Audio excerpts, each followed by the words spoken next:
Hey guys, welcome back to the channel. It's the Red Shadow here, and in this video I'm going to be doing something about a week after the fact. I debated whether or not I was going to cover the Nintendo Direct from last week or just let it go, considering how I'm not a huge Switch fan. I don't currently own a Switch, so it wouldn't seem like I have a lot of stakes in this. But you know what?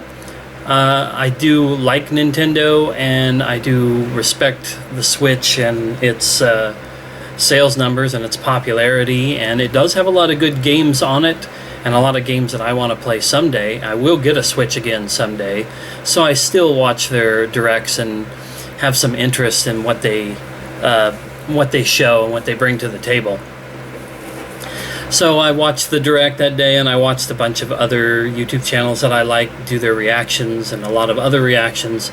Overall, in my opinion, it was a hell of a Direct. It was a good presentation with a lot of really cool games, several things that interest me. So that's why I decided after the fact to do it. Oh, and there is a thing during the Direct that happened that wasn't a game announcement, but the reveal of the voice actors for the Mario movie that's in production by Illumination. I'm going to save that for the end, because that was probably the tipping point, or more so the reaction to those reveals, or the tipping point of why I wanted to sit down and do this tonight. So I'm just going to go through like I did with the PlayStation Showcase recently. I've got my notes, lots of stuff that I wrote down here because there was a lot of stuff shown. So let's try to get through this relatively quickly. If it's not something that really interests me a whole lot, I'm not going to spend a lot of time with it.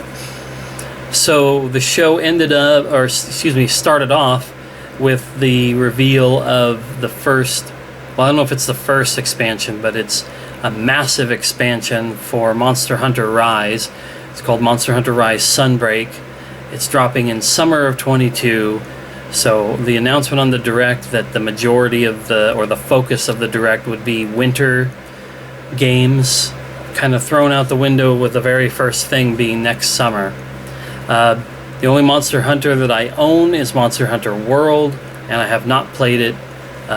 Monster Hunter looks interesting, and I always thought it was something I would play on the PS2 if I ever had those games, but that's been almost 20 years ago.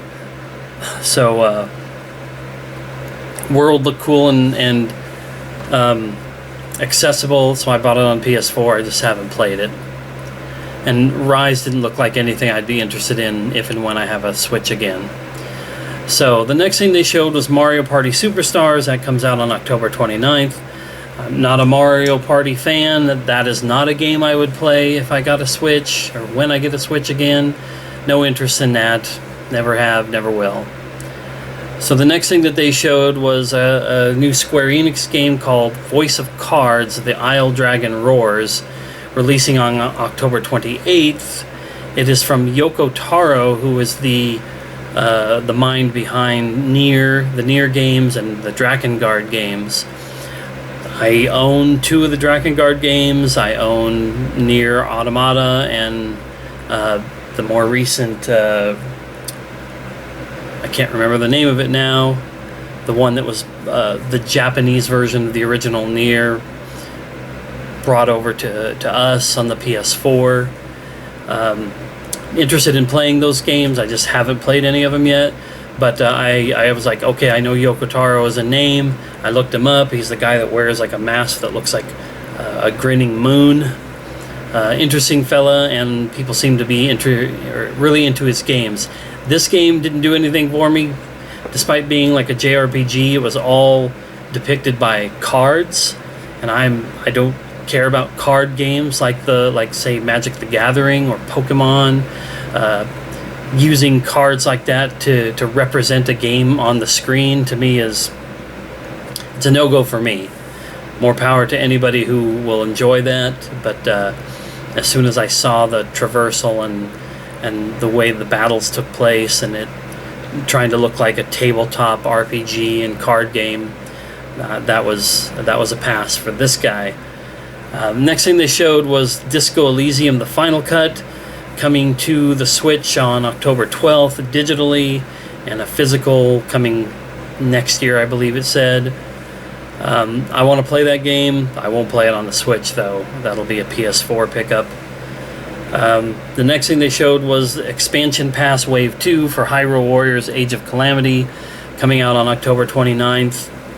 I'm interested in Hyrule Warriors, especially Age of Calamity, because of its more direct tie-in to the story of Breath of the Wild, whereas Hyrule Warriors was just I think they call it a Musou game, with just Legend of Zelda characters in it. But it's not I'm not urgently waiting to play that because of its gameplay style. I'd rather play traditional Zelda. Next thing they showed was Chocobo GP, a new kart racing game with Final Fantasy characters, from chocobos to characters from several different Final Fantasy games. While I'm not a big racing fan or a big kart racing fan, I kind of like the looks of this, and as long as it's just fun and not overly expensive, it's the kind of thing I would probably get. It's exclusive to the Switch, and it's coming out just sometime in 2022. So, interesting. The next thing was something that caused some people to goof on, I guess, but I don't know why. They were going to talk about the next and consequently the last Smash Fighter for Super Smash Bros. Ultimate, but instead of showing it in this Direct, they just mentioned that the final Mr. Sakurai Presents would be on October 5th. They would announce that final Smash Fighter then and talk about how you use the character. I guess that's just something that they do. Not a Smash fan. Found the reveals of the characters to be interesting, mildly interesting, especially for the sake of reactions. When Sephiroth was announced, when Kazuya was announced, Banjo-Kazooie were announced, a lot of channels that I'm interested in really popped for those reveals. So hopefully this last one will be something pretty epic. I know everybody's always talking about Waluigi, Mario. Waluigi, I think, is the specific one that's a meme. Sora from Kingdom Hearts has been mentioned. Who knows what it'll be? I'm not even going to try to put a guess out there. So the next thing that was shown was Kirby and the Forgotten Land, coming spring 2022. I was not really aware that there wasn't a free-roaming 3D Kirby game before this. But that's just because I don't pay a lot of attention to Kirby. I have Kirby's Epic Yarn and played some of that on the Wii, and it was kind of cool, but that's 2D side-scrolling with a cool art style. I have the Kirby Anniversary Collection or whatever it was, also for the Wii, and I played whatever the first game on that set was, just a little ways in. Haven't beat any of them, haven't touched any other Kirby games, but it's cool. That's definitely Nintendo kind of reaching into the bag for something a little bit more of a deeper cut amongst their characters. Not the standard Mario, Zelda, Metroid stuff. Turning it into a more 3D open world, not open world, but 3D platforming game could be really cool. And that's filling out their next year of big releases with some of the other things on this list. The next thing that was shown was another announcement for a future presentation or a Direct. It was an Animal Crossing New Horizons Direct to be shown sometime in October, no specific date yet, and they mentioned new content was coming in November. I had my 3 weeks with Animal Crossing when I had my Switch Lite. I enjoyed the game. I would probably buy it again whenever I get a Switch, just to tinker with it here and there, but I would never be as hardcore as some people are. The next thing that was shown was Mario Golf Super Rush getting new content that dropped that day, the day of the Direct, September 23rd. Mario Golf doesn't really do anything for me. I don't think I would ever get the Switch Mario Golf game. Then we had Disney Magical World 2 Enchanted Edition, which is a 3DS game that I guess has been enhanced and expanded in some way for the Switch.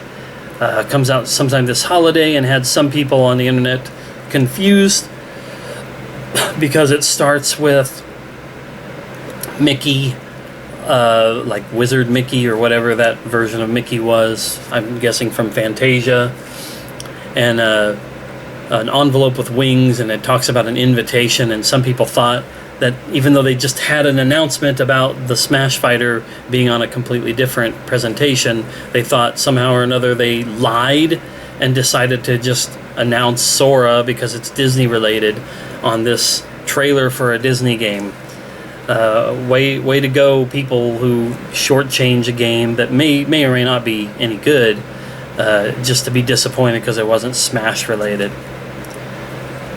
The next thing that came up was, in my opinion, cool. Some people were a little taken aback, but on November 11th, Switch is getting, I assume, exclusive to them, the original version of Star Wars Knights of the Old Republic from Asper or Aspire, the same company that is remaking the game for PlayStation 5. They're porting, I guess, just the standard version to the Switch. I think that's a good, consolation prize, so to speak. A remade version of Knights of the Old Republic is never going to run on the Switch unless maybe it was like a cloud version. So them just getting the old standard version of it, I would legitimately buy that and just play it on the Switch. Because every time I have tried to play it on 360 or on PC, I just have a bunch of problems. I'd love to see if it was adapted well enough for the Switch to be, more accessible. So I like that. Then the next thing that we saw, speaking of cloud versions, on February 4, 2022, Dying Light 2 comes to the Switch, a cloud version of the game, because that's obviously going to be too much for the Switch to run natively. It'll get a cloud version and a demo that same day, which I think is cool because you can play that demo and see whether or not it's going to work smoothly and to your satisfaction, and if nothing else, just to test whether or not your internet connection is going to be strong and fast enough to allow you to play Dying Light 2. I would never play it on the Switch. The only aspect of the Switch that people bring up about why it's cool to play games there is its portability, and I don't give a shit about playing a console at work or at the school or on the bus. I play it right here on my TV back here, and I'd play it on my PlayStation 4 or 5 if I get a PS5. Dying Light 2 is going to be right here on my main consoles. But cool for those who want to give it a shot. And in addition to 2, on October 19th, the Platinum Edition of Dying Light, the first game, will be on the console. Now that I could see, since it was near the beginning of last generation, that could play on the Switch okay. It's going to have sacrifices to the way it looks and probably some to the way it runs. But it's the same thing as Dying Light 2. I'm not going to play it on the Switch. I'm absolutely interested in getting this Platinum Edition for PS4 just for the additional DLC stuff that I missed with my previous version, which was the Dying Light The Following Enhanced Edition. Some stuff came out after that. I want access to that. I'm probably going to buy the Platinum Edition on the PS4, not on the Switch. Then March 4th, 2022, we have Triangle Strategy. I didn't see anything official on the Direct that said that they have dropped Project from that and are just going to call it Triangle Strategy. It's the same game company that did Project Octopath Traveler and then just called it Octopath Traveler. But Triangle Strategy seems even more generic and bland of a name. I can't imagine that they would just roll with that. But what do I know? It's a Square Enix game, but it's done in the HD 2D style or 2D HD. But as opposed to Octopath Traveler, that was more typical like JRPG, this is more of a strategy RPG. Think Final Fantasy Tactics, and I just don't like strategy style RPGs. So that one's a pass for me, even though it looks great. It's amazing, but there'll definitely be a ton of people, I'm sure, who are going to love that game. Speaking of loving a game, October 8th, we got another kind of an extended-ish look at Metroid Dread. which, you know, I enjoy seeing stuff from it. A lot of people that I watched on YouTube were upset because they felt like with a game that's like 2 weeks away, why show much more? It's spoiling it for them. I don't know about that, but it looks awesome. That is a game that I could very well see myself buying long before I've got a Switch again, because I just want to support Nintendo actually acknowledging that Metroid is still a property that means something to them. And the next thing that popped up was a big hit for a lot of people, an expanded package for the Nintendo Switch Online service that will cost more and will roll out sometime in late October. No pricing or specific date has been mentioned, but what they did mention was the fact that the original Nintendo Switch Online has included like some free NES and Super Nintendo games, and of course it's your way to play online with other players on the Switch. And it's not expensive. It's $20 a year for a single person and $35 for a family plan. And I can't remember, $7.99 or something like that for a couple of months. I don't remember. Switch Online, I don't think would ever be something I would pay for, even though it's cheap. But it does become a little bit more appealing with this because they're going to have a selection of Nintendo 64 games and Sega Genesis games, as well as wireless controllers, a wireless variation of the N64 controller and the 3-button Sega Genesis controller coming to the Switch, with a couple of limitations though. You have to be a Nintendo Switch Online member, and they are $50 a pop, and will probably get gobbled up pretty quick by scalpers, because that's just what they do. But the options are there, and I thought both controllers kind of looked interesting. I have no idea if any of the Genesis games would require the 6-button controller. I would think not, but I still don't understand why they wouldn't have just done the 6-button controller, because more buttons better. But maybe they roll that out at a later time too. I didn't write down the list of games, but I'm going to try to do my best from memory about the games that are coming. So like the N64 games include Legend of Zelda Ocarina of Time, Super Mario 64, Yoshi's Story, Dr. Mario 64, Winback, Star Fox 64, Mario Kart 64, Sin and Punishment, and I think I'm missing a game or two. There were 9 N64 games to start off with, and then there was, I believe, 14 Genesis games. I'm going to remember even fewer of these, but there was Sonic 2, there was Strider, there was Musha, there was Streets of Rage 1 or 2, Echo the Dolphin, Phantasy Star 4, and multiple others. And then they said there would be future games added, but all they showed were N64 games. But then they proceeded to roll through Majora's Mask, Mario Golf, Mario Tennis, I think, was one of the other original 9 that they showed that'll be there at the first of this new package.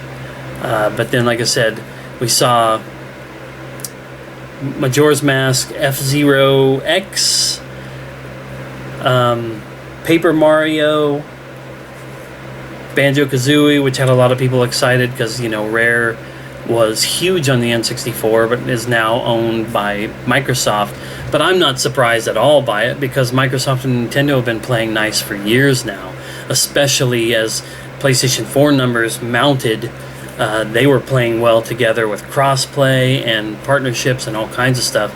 So I'm not surprised at all that if anything, I'm surprised that it's only one game that has been shown coming down the road. I'm sure there'll be quite a few more, though. This should open up things quite a bit, and you know, obviously Microsoft's going to be seeing some scratch from this. So, you know, good on them. So that was one of the big things that I did want to talk a little bit about. That was just cool. Like I said, I'm not going to pay for Nintendo Switch Online. I just can't imagine doing it.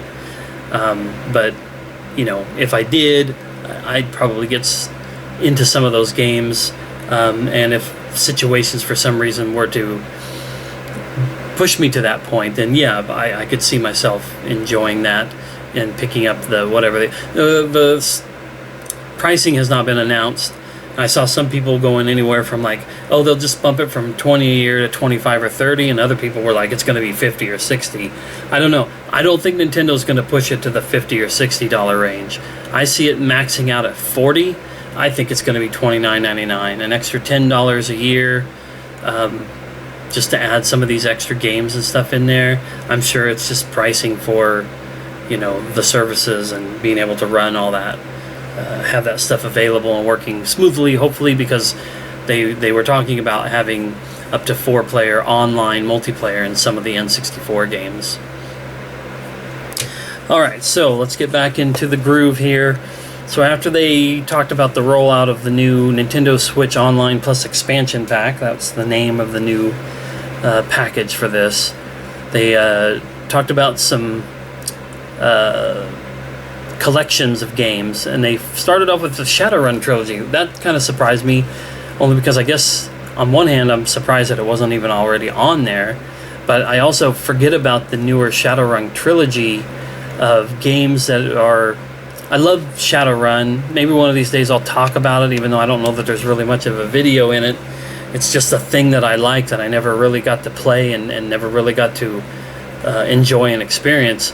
But I have loved Shadowrun, the tabletop D&D, or like D&D styled role-playing game, the N64 and Genesis games. I've read a handful of Shadowrun books. Then there was an Xbox 360 game that I never touched because they just made it an FPS for some reason. And then they did these newer games. I think they were originally Kickstarted. I own some, if not all of them, on Steam. The idea that these are coming to the Switch could possibly mean that they'll come on a disc format for PS4. If so, I'm buying them there. If they were only on Switch, I'd still be tempted. But they were like isometric, say like Diablo-styled games, which is a little bit of a bummer for me. But I just now realized my fan is on. I hope that's really not screwing up the audio in this video. Oh well, we'll see what happens. Shadowrun trilogy, that's sometime in 2022. Cyberpunk meets fantasy. What more can I say? Then we had this was something that I had predicted, not that I was the only one, but after the leaks that were going around and it being a collection of games that I'd like to try out, it was nice to have confirmation. The Castlevania Advance collection, all 3 Castlevania games from the Game Boy Advance and a Super Nintendo one, which I hear is like a poor version of... It's Dracula X, and I think Rondo of Blood is the same game, but it's a better version. So it's strange that they threw that onto one of these collections, but that was dropped that day on September 23rd. I'm hoping that Limited Run Games does a PS4 version of it, because I already have purchased the Castlevania Anniversary collection from them that has all of the like original Castlevania games.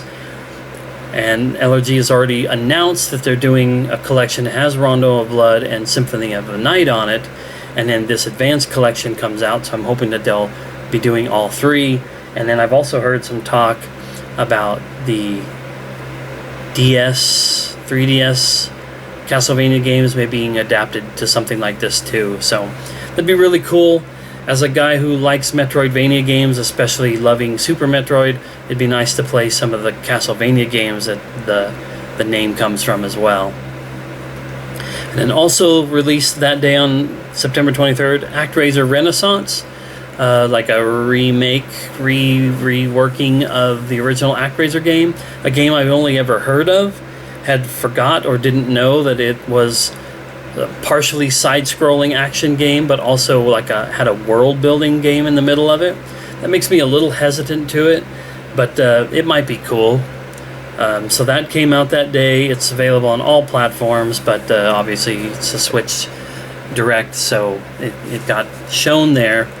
And then also dropping that day was the free Deltarune Chapter 2, which I actually went to my PlayStation 4 and downloaded Chapter 1, and then when this announcement came up that it was officially released, I checked on the PS4 and it was now Chapter 1 and 2. Those are free. They're from Toby Fox, the creator of Undertale, a game that I own but haven't played. It's a description of a lot of games in my collection. No more of the chapters are going to be released for free, but Toby Fox has said that chapters 3, 4, and 5 will be completed, and then they will release, and then you'll have the whole entire game that you'll pay for at what I'm sure is a fair price, considering the first 2 chapters were free. Then they dropped a sizzle reel showing Hot Wheels Unleashed, which is out technically on the 30th. I'm recording this on the 29th, but by the time this probably uploads, it'll be on the 30th. So Hot Wheels Unleashed will be out. I've seen footage of that being played in addition to the trailers for it. Looks really fun. I want to get it eventually on PS4, but Surviving the Aftermath was then showed, a holiday 2021 game. All I could tell was it was grid-based, and it looked like it might be some sort of a strategy or tactical sim-style game. Nothing else was really shown to reveal anything. And then they advertised Shin Megami Tensei 5 digital pre-orders were live. I don't know or don't remember when that game is supposed to be coming out. Of all the things that I did write down on this, that's the one thing I didn't write down its release date for. So anyway, then they showed Wreckfest coming to the Switch in fall of this year. Wreckfest is cool. I enjoy it on PS4. It's a fun, demolition derby style game. So it'll be interesting. The graphics for it on the Switch definitely looked a little dumbed down, but not bad by any means.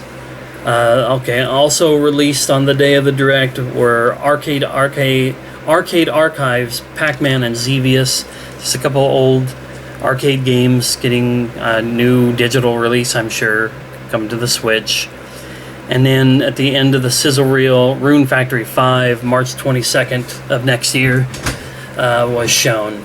That's a Harvest Moon-like game. And then there was a thing next, and I'm going to skip that, save it to the end, because it's the Mario movie reveal, and I want to talk about that. So real quickly, I'll blow through the last 2 things that were shown. Splatoon 3, coming next year. Splatoon games I have not played. I own the first one on the Wii U. I bought it because I know it has a single-player thing, but I've never played it. And then Bayonetta 3 was the closer for the show. Own both Bayonetta 1 and 2, own Bayonetta on PS3, and then I have the combo pack of Bayonetta 1 and 2 for the Wii U. I haven't played any of them, want to try them at some point just to see what I think. Their Platinum Games is an awesome game company, but a lot of their games are just not really my style. They're not my cup of tea. But I want to try Bayonetta just to see if I'll have my mind changed with it. Okay, and then the last thing, the thing I really wanted to talk about, the Mario movie voice actor reveal. And the reveal that the movie comes out December 21st, 2022 in North America.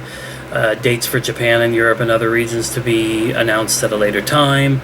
Shigeru Miyamoto appeared for this.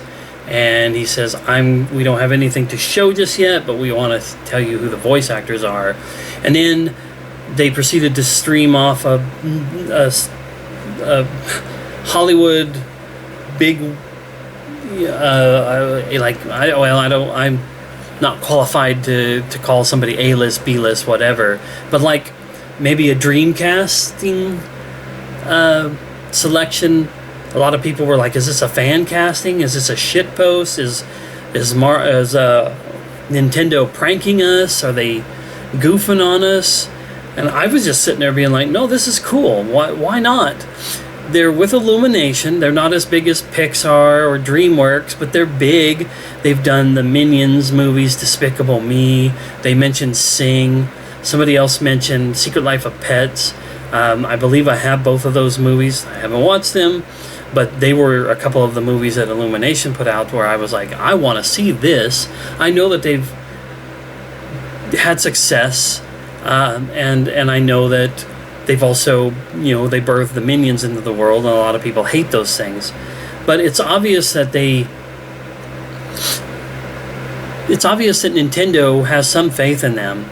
And it's obvious that unless Miyamoto is just lying to our faces, he had a hand in some of these casting decisions, or he's signed off on them, or he's contractually obligated to say that he is, but I just don't feel like he would come out there on stage at a presentation like that and say this is really cool if he didn't believe in it somehow.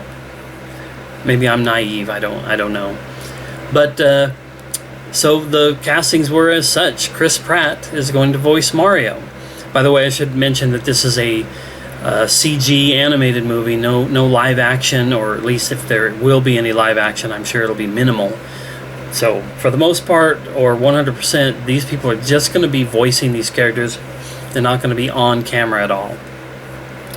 So Chris Pratt is announced as Mario. Okay, why not? Everybody immediately started to complain, why isn't it Charles Martinet, the guy who's done the voice of Mario for like 30 years? I don't know. My first instinct was in the wording that the translation of Shigeru Miyamoto's announcement was Mario's going to be doing a lot of talking in this movie. So the first thing I thought of was, well, all I've ever heard from Charles Martinet's depiction of Mario is just, the yahoos and it's a me, and I'm not going to do any of that impression stuff because I can't, but I don't want to take myself down any weird roads. But I don't think I've ever seen a Mario game where Mario was talking up a storm, like an hour and a half worth of chit-chat. But somebody else on another channel said, no, Charles Martinet has done multiple games, multiple characters, some of which have had a lot of talking. And I was like, okay, hey, I stand corrected then. Perhaps the guy really could do the job. So then my thinking went into another phase, which is, this is a Mario movie. The last and only Mario movie we've ever gotten was utter shit. I've never seen it, and I don't really think I want to, but I take people's word for it that it's pretty bad. And it was a big Hollywood flick with big-name actors, maybe not as big as this cast, but it had Hollywood behind it, and they did a bad job. So I'm thinking this time around, they're like, this is Mario. Mario's, almost 30 years since that last movie. Mario's just gotten bigger and bigger. Nintendo is big. We got to do this right. So we're going to make sure that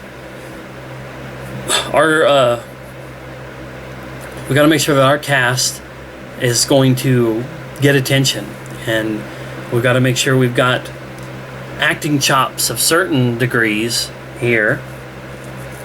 Chris Pratt may not be, Daniel Day-Lewis, but he's still super competent enough to have done things from Star-Lord and the Guardians of the Galaxy movies to, I believe it's Community is the TV show that he was a part of that people really seem to enjoy. So he deserves to lead this cast, in my opinion. And I don't really care what Mario sounds like. I don't think he needs to be stereotypical Italian plumber. He can just be a guy who I don't know. We don't know if this is going to take place in like a real world setting, if it's going to take place in the Mushroom Kingdom. I mean, I don't think we know a damn thing about it yet. So we kind of just have to temper our expectations and wait to see what happens. But I'm all for Chris Pratt. I don't have a problem with it at all. It's like it's going to start becoming my fucking slogan or something. Even if this movie is utter shit, it doesn't ruin Mario. It doesn't ruin Mario games. That original movie didn't ruin Mario games for anybody. It's not going to ruin things. Don't get your... I saw people doing this kind of stuff. Like, get your head out of your hands. Get your head out of your ass. It doesn't matter. It's just a movie, and it's a movie casting. If you're that invested in stuff and you aren't making this movie, you need to get your head checked. You need to check your goddamn self and see just what your priorities in this world are if you're going to get bent out of shape over the casting of a Mario movie. That's what I really wanted to say. That's why I saved this for the end. That's why I wanted to sit down and do this, because people are just being stupid and ridiculous. The reactions, I haven't even gotten to the rest of the casting, but the reactions to this, for most of the things that I saw, were people cracking up laughing, and I couldn't tell if they were just happy, surprised, negative.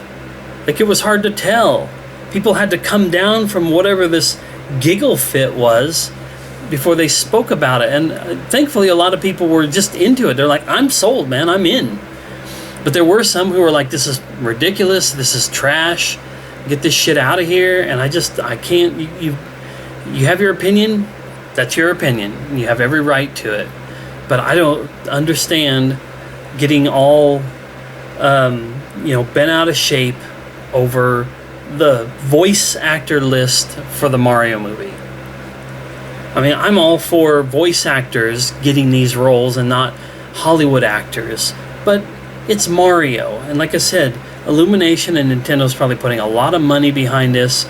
They are expecting it to be good, and they're expecting people to roll out to the theaters or whatever the situation will be next holiday season, and spend a lot of money and put a lot of money into it. So I don't begrudge them for a moment going a little crazy with the quote-unquote fan casting. So anyway, Chris Pratt, Mario. Anya Taylor-Joy as Princess Peach. Everybody kept talking about Queen's Gambit. I know it's some sort of a chess movie or show that she was a part of recently. I know her because of Split and one or two things after that I think I've seen her in, and then she's done plenty of stuff otherwise. But that one was one where I was like, that's an amazing choice, especially if it had been a live action movie. I think she kind of looks like Princess Peach. Put a crown on her, the right clothing, makeup, whatever, she would just be perfect in that. But in this case, she's just going to be doing the voice acting for it. But I'm down. And then they showed Charlie Day as Luigi. And Charlie Day from It's Always Sunny in Philadelphia, a show I really want to see. I've seen a couple of episodes here and there. I'd like to see the show. It has gone on for way too long, and I don't mean that from a content point. I just mean when shows get into double digits, and I'm like, I want to see this. How am I ever going to watch 12, 13, 14 seasons of some show like this? It just feels like it's getting a little out of hand. But I know he's a good actor. I know a lot of people were popping for that one in reaction videos I watched. Then they showed Jack Black was Bowser. To me, that's perfect. I really love Jack Black. I think he will do great in that role. After Jack Black was Keegan-Michael Key as Toad. I like Keegan-Michael Key. I don't really know much about the Toad character in terms of like cartoons or other Mario type shows, but another funny person. I imagine this movie's going to be very humorous. It's going to be goofy. So far so good on the cast as far as I'm concerned. I believe after Keegan-Michael Key was them revealing that Donkey Kong was going to be in it and played by Seth Rogen. I got the giggles from thinking about his laugh as Donkey Kong, and I just think in general he'll do really well as Donkey Kong. So I'm not bothered by that one either. And then I think that was when they showed Charles Martinet would not be Mario, but would be in surprise cameos. Okay, cool. They're bringing him in. That's a sign of respect. They're not just turning their back on him.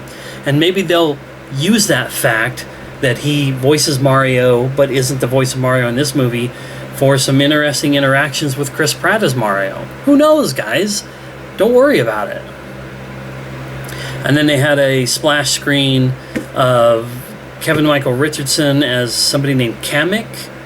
I don't even know who that character is. I do know that he's a voice actor and is like the only person who is a straight up voice actor that they've announced so far. He did the Joker in one of the Batman animated shows, and as well as I'm sure a ton of other things. Fred Armisen doing Cranky Kong. I know Fred Armisen, but I didn't know exactly what he was on. One reactioner said SNL, but I was just like, hey, it's another name and face that I recognize. And then there was somebody whose name I'm not even going to attempt to say because I don't know who they are, so I don't know how to pronounce the name correctly. And they were playing somebody by the name of Spike. Spike and Kamek are roles that I just don't know who they are. But overall, I thought that was really, really cool.